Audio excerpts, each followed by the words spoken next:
Several months ago, I was asked by someone who follows my videos in the Philippines if Jesus ever said he was God.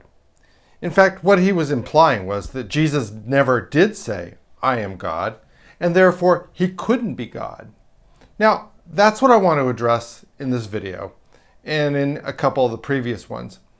That in fact, Jesus never did say, "I am God," but he sure implied it in the things he did say and how he responded to situations that he came across.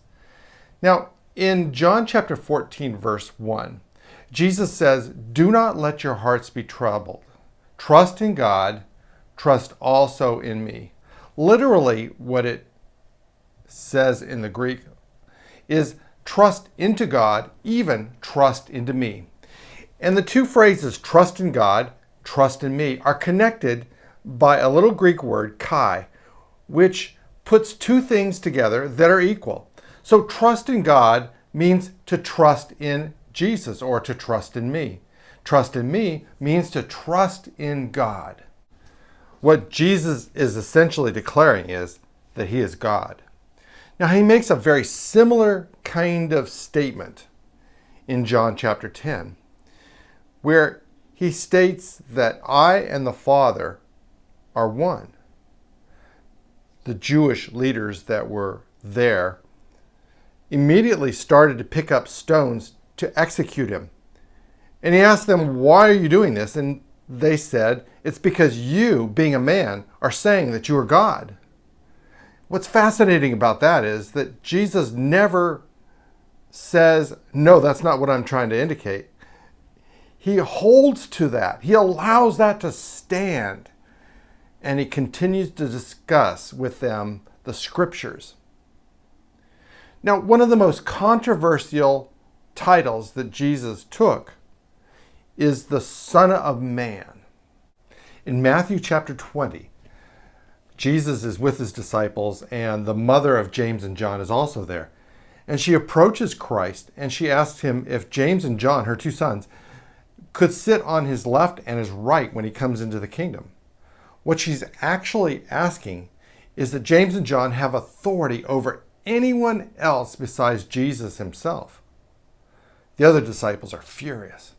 What right do James and John have to ask through their mom that they rise above the rest of them, be bigger and more important in the kingdom of God than they are?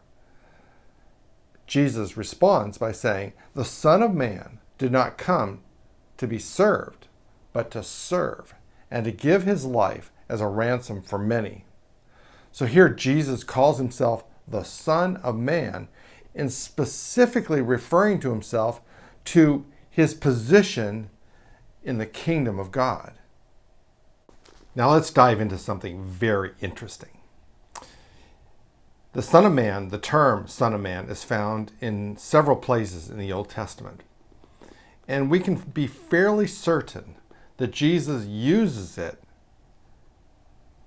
as a reference point to something that is found in the Old Testament.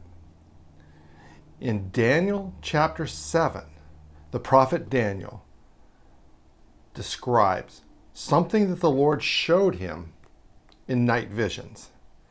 Let me read the passage. "In my vision at night, I looked, and there before me was one like a son of man, coming with the clouds of heaven. He approached the Ancient of Days," that's the Father, "and was led into his presence. He was given," who? The Son of Man, "was given authority, glory, and sovereign power. All peoples, nations, and men of every language did what? Worshipped him." Who alone is to be worshipped? God. Who is being worshipped here? The Son of Man.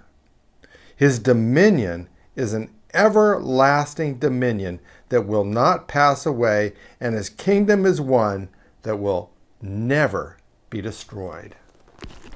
What do we discover here in Daniel?